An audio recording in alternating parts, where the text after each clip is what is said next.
Hello and welcome to Podiatry Practice Mastery. My name is Don Pelto and I have Brandon Leibowitz. Welcome, Brandon. Thanks for having me on today. You're welcome.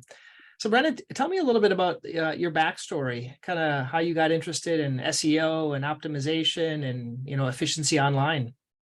I just kind of fell into it. Wasn't really planning on it, but after I got my degree in business marketing, the first job I got out of school was helping out a company with their digital marketing and was kind of doing it all for them, helping out with their SEO, doing social media, running paid ads, taking pictures of products, and just helping them out with everything. And this is back in 2007, and worked there for a few months and just realized that everyone's probably going to have a website in the future. And there's a lot of different ways to get traffic, but SEO is just a way to tap into that free traffic that Google's willing to give out. So over the years, I worked at different advertising agencies as the director of SEO, and before work or after work or on my lunch break, I would work on my own company. I would build it up and built it up to where I was able to quit my job and been focused solely on this, helping people get more traffic from SEO and helping out with a little bit with the paid ads and social as well. That's awesome. I think that's the goal for many people is being able to retire or work less and have your business work for you. So congratulations. I'm sure it wasn't an easy journey. No, took a lot of time, a lot of building it up, but it is definitely worthwhile in the long run to be your own boss and be able to set your own hours, and it makes things a lot better. Yeah. So let's kind of focus in on like a healthcare provider, whether it be dentist, doctor, podiatrist, things like that. There's different ways they can grow their presence online. And maybe you could just kind of go over some of the main ways and then kind of focus in on why SEO maybe is one of the better options. Well, the main thing is trying to figure out who your audience is and where are they. So that's number one, is who's your audience and where are they going to be online? Are they going to be on social media? Maybe not so much looking for you on social media. They're probably going to be going on Google or Yelp or one of these other third-party directories that list healthcare providers. Then they'll find you. Then they'll check you out on social media to make sure you're real, legit, credible, have reviews, have status updates, all that stuff. But I would say probably the best would be Google, trying to get on Google, whether it's you do search engine optimization or you run paid ads. But I feel like Google is where people are going to be starting their search for someone like your profession, someone in the health, medical, or even like myself. I do SEO, same thing, or any service providers. Usually people are going to start off by going on Google, and then they'll kind of vouch for them on other platforms. But it's good to have a presence everywhere because you want to diversify. You don't want to just put all your eggs in one basket and then find out something changes, or who knows what can happen in the future. But I'll be trying to get traffic from as many different sources as possible. But number one really is take a step back, put yourself in the user's point of view or the patient's point of view. And if you were looking for that service, where would you go? That's really the most important. Yeah, I would agree. I think even if they go, because I ask every single patient, and they either tell me, I looked at my healthcare plan, what's covered by my insurance, are you on my plan? Because that's usually number one. Even if I rank 500 times better than anyone else and I can't see them according to their health plan, they're not going to see me. So I think the health plan is one. Primary care doctor referring over, but even then they're going to still Google my name. But mostly the people are a lot of them, they just Google foot problem, ring grown toenail, and then whoever kind of has a good presence. And that's how you help people, right, with that SEO. So let's talk a little bit about kind of what is SEO, break it down. Are there ways that we can help SEO, and when do we need to get someone like you to help? Well, so SEO is search engine optimization, which means ranking websites in the different search engines, which is primarily just Google nowadays. Google really runs everything. So when you search on Google, there's ads at the top. Those are all paid ads where they pay per click. So if you click on one of those websites, that website or that company is paying Google, could be a couple cents per click, could be a couple of dollars per click, could be a couple $100 per click. It gets quite expensive. But right below that is organic, the free listings. And there's 10 websites on that first page of Google. Plus nowadays, there's images that appear, maps appear if you're a local business, videos appear. So best practices, if you have any videos, we're going to optimize them. If not, let's create some videos, because let's try to take up as much free real estate as possible on that first page of Google without spending money on ads. Or you can spend money on ads as well, but I try to get you up there organically.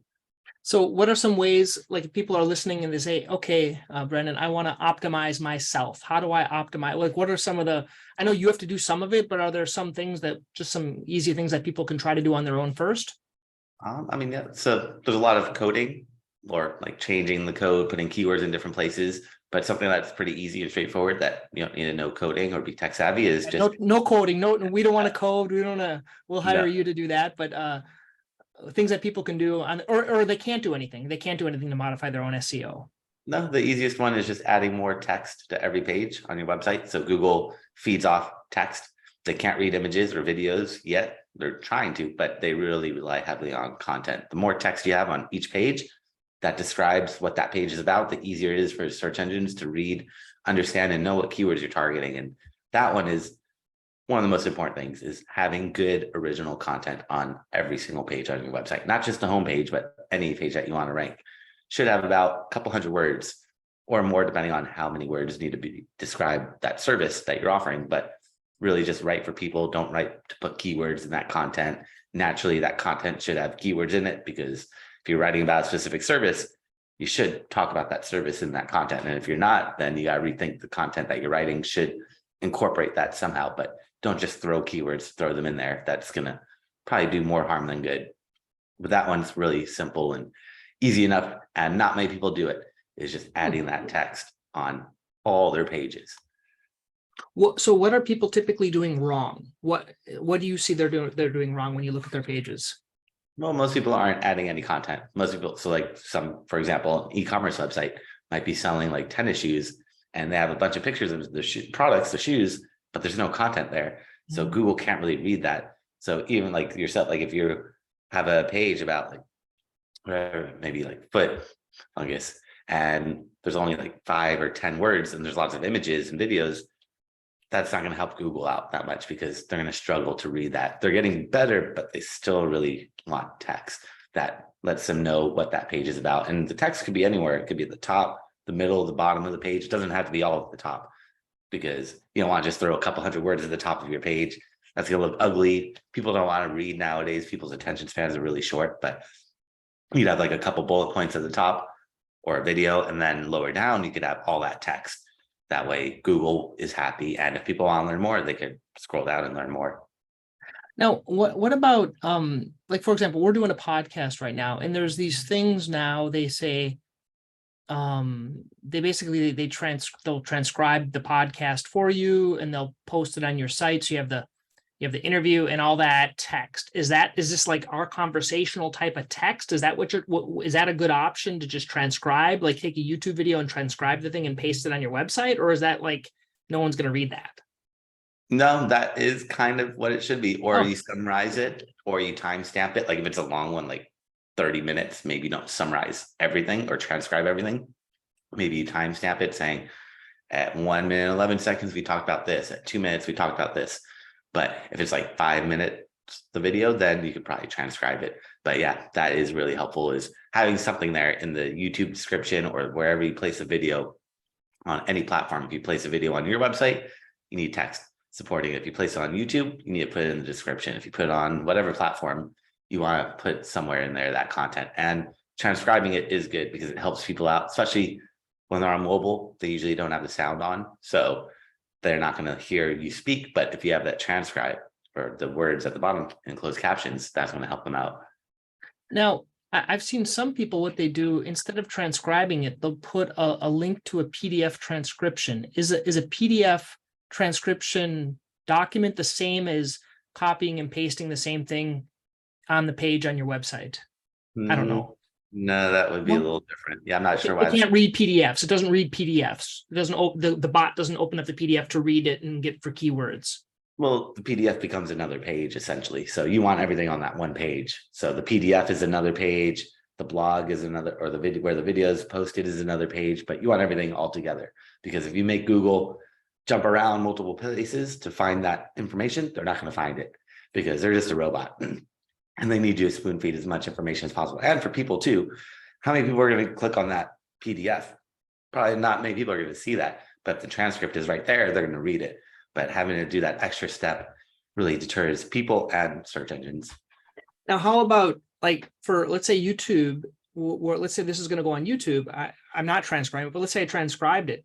Does it benefit you to paste that into the description of a YouTube video, that whole transcription? That's like a huge transcription of like a 30-minute video. I don't know if he'd even allow you to do that much, but is it worth it to paste that into the description in a YouTube video? Oh, 100% yes. But if it's a long video like this, I would do the timestamps. Don't transcribe the whole video. Timestamps and summarize what the video is about, and that will tease people. But if it's like a 2 or 3, 5-minute video, then you can transcribe the whole thing. But if it's 30 minutes, that's really long to transcribe. But it does help to put the subtitles in for people, but I wouldn't put that whole thing in the description. I'd put more like timestamps, because nobody's going to read 10,000 words of a transcript when the video is right there and they can just hit play. But well, I wasn't thinking if they would read it. What I was thinking, does that help with SEO, or like that them recommending that video? Because we've talked about SEO 50 times, so it'll pop up that. I don't know if YouTube has a bot that reads the description and recommends that based on what's in there. I just don't know that. So yeah, Google owns YouTube, and what they look at is the file name of the video before you upload it. Really important to name it a descriptive file name.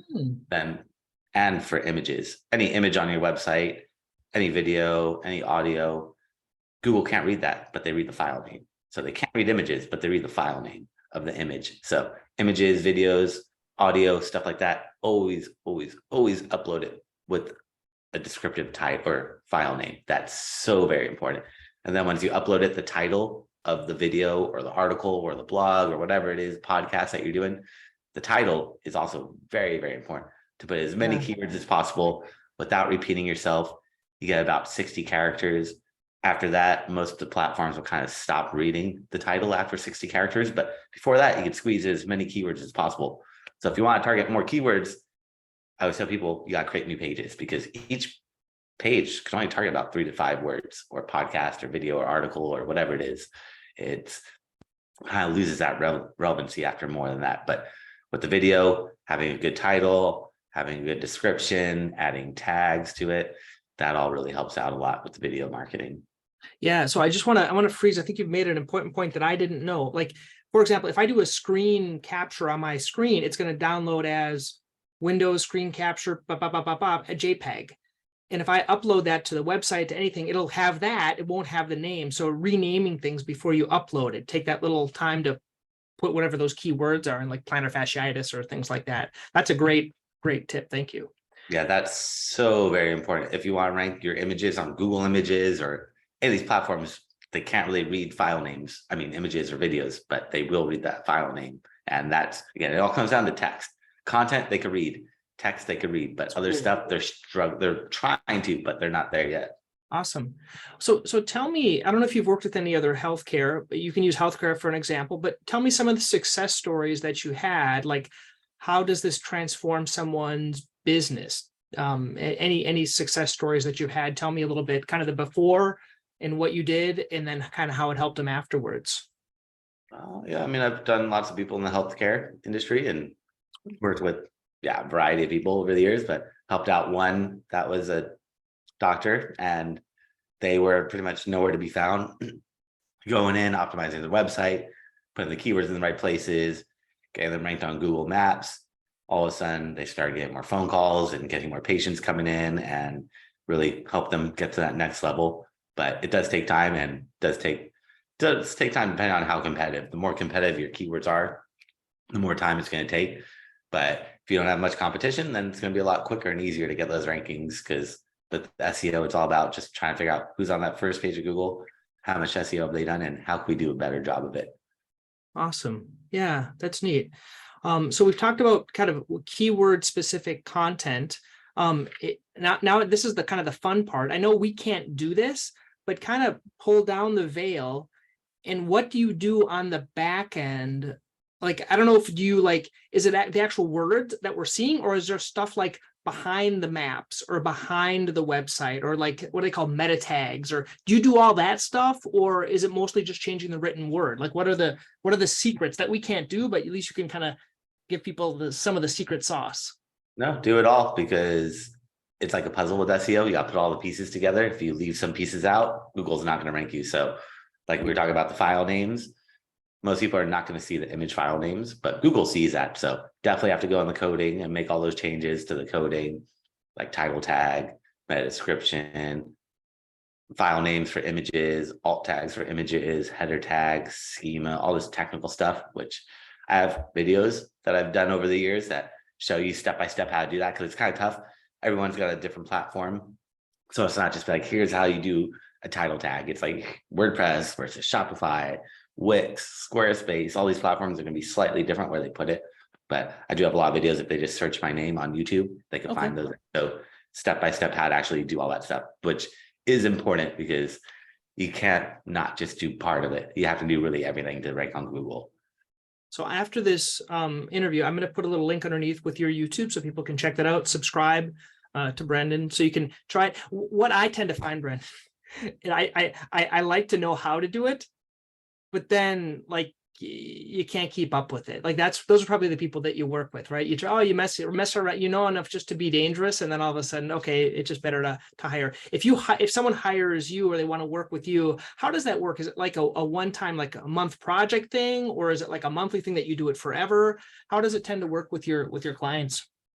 Well, no, with SEO, it's not just one and done, unfortunately, because what happens is once you get to that first page of Google, you push someone off that first page of Google, they're not going to be happy about it. And everything is transparent. I can see what you're doing. You can see what I'm doing. There's nothing that's hidden if you look in the right places. So once you push someone off, they're going to try to outrank you. And it's kind of like a back and forth battle, keeping those rankings. If you have competitors, if you don't have any competition, if you're in some small city with no other competitors, then you don't really have to worry about it. But if you're in like Los Angeles or Boston or a big city like that, where there's a lot of competitors out there, then you have to fight for those rankings because there's only 10 spots on that first page of Google. There's only 3 spots on the map on Google. So got to really fight for it and maintain those rankings. If someone's listening, Brandon, and they're not sure like how they do with keywords or how to like evaluate their competitors, are there other websites, or is it just Google, like Google ads that they look at? Where do they look at? Or Google, there's a lot of different Google. Anyway, you would know them. Where would they go to find that stuff? Well, they'd have to look in the coding. Oh, So that's you can right click on a website and view page source and see all their coding, and then you can see all their keywords that they put all over the website. But a quick, easy way is just search on Google. So go to Google, search for your keywords, see who's on that first page of Google, skipping over the ads, but looking at the organic results and looking at the blue clickable link. That's called the SEO title tag. And that's where everyone puts their keywords. So you can quickly. So you just look at that. So that's an easy way to spy on your competitor's title tag. It doesn't show you everything, but it shows you the title tag, which is one of the more important elements to place keywords. And it's on that first page of Google. They've definitely done some keyword research. They're not just ranked. I mean, sometimes it's a fluke and they just accidentally get there, but 99% of the time, if they're on that first page of Google, they're doing some keyword research, especially if it's like a big corporation like Yelp or Wikipedia or Amazon or Target, Walmart, any of these big sites. You know, they have a whole team of people researching these keywords. So you can just quickly see what your competitors are doing, get ideas off of them, and then you could throw them into different tools like the Google Keyword Planner. It's a free tool from Google that will show you actually how many people search for that keyword. Because just because your competitors are using that keyword, it might have been a good keyword in the past, but maybe nowadays there's a new variation, a singular, a synonym, whatever it may be. Like I started doing digital marketing in 2007. Back then it was called internet marketing. So all over my website and my places, I would focus on internet marketing as a keyword. Nowadays, it shifted over to digital. So now like I got to change internet from internet to digital marketing. So it's just trying to stay up to date with the trends and what people are searching for. And Google Keyword Planner will show you that. Now, I think up to now we've been talking, Brandon, more about like your website, how to make it SEO optimized, Google, like Google My Business or reviews, these other things. I find today so many people come in with reviews. So as we're finishing up, I'd like you to talk about like how to increase the amount of reviews you're getting. And then also like how important is it to like be a content producer? Let's say you making short YouTube videos or Instagram or TikTok, like where should a professional physician focus, or LinkedIn? Like where should you focus your time on? I mean, you should focus your time where your audience is at. That's number one, is try to take a step back and think, if you're a physician, are people going to go in on TikTok? Maybe, but probably not they're probably going to go on Google or Yelp. So I would focus on those platforms, but YouTube might be good, but again, it's not really where people Yeah, are. I think they're looking for like gross toenail videos. They're not really looking to come in to see a doctor, right? Or they're looking to do it themselves. Like, how do I cure it myself? So, which might be good where like you could do it yourself, or you could have me come in and look at it and make sure it's really going to be healed. But I would say Google is probably going to be number one for service-based businesses. But it's all about just knowing your audience. Like LinkedIn is more B2B, which I don't think that would be really applicable. Okay. Instagram is kind of just all over the place with everybody. Yeah. So Instagram might be good, but again, how many people are going on Instagram to look for toenails? Not that many, or they're looking for the wrong thing, which is not where you want to be. Okay. So it's just trying to, I would say, spy on your competitors, see what platforms they're active on and how much engagement they're getting. Look at your competitors' websites and see what social media icons they have on their website. Open up all those social icons and see how active and how much engagement they're getting. If they're posting every day on Facebook and they're not getting any likes, then maybe Facebook isn't the best, or maybe they're just giving Facebook wrong.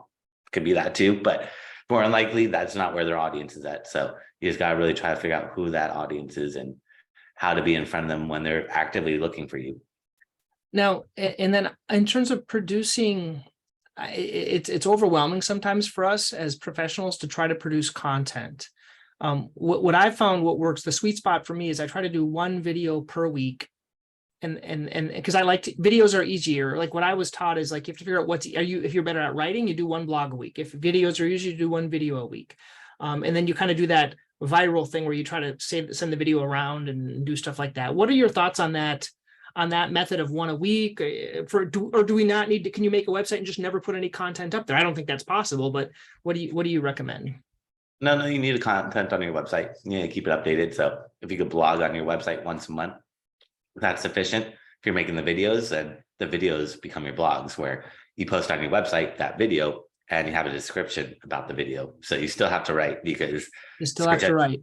Okay. Yeah, no way around that. So maybe you do 1 or 2 videos a month and then you just write a description supporting that video. And that's going to be really much more beneficial versus just having a video just to have it shared on all the socials, which is good. But really you want to have everything on your website, everything you should own. So you take that video, post it on YouTube, and then you can take the code and embed it on your own website with a description. And that's going to help you rank your website because people are watching on YouTube. You're just helping YouTube get richer and helping them get more traffic. And they can take you down anytime. You don't own any of that stuff. Whereas if it's on your website, that's yours. You own that website. You have full control of it and you own that forever.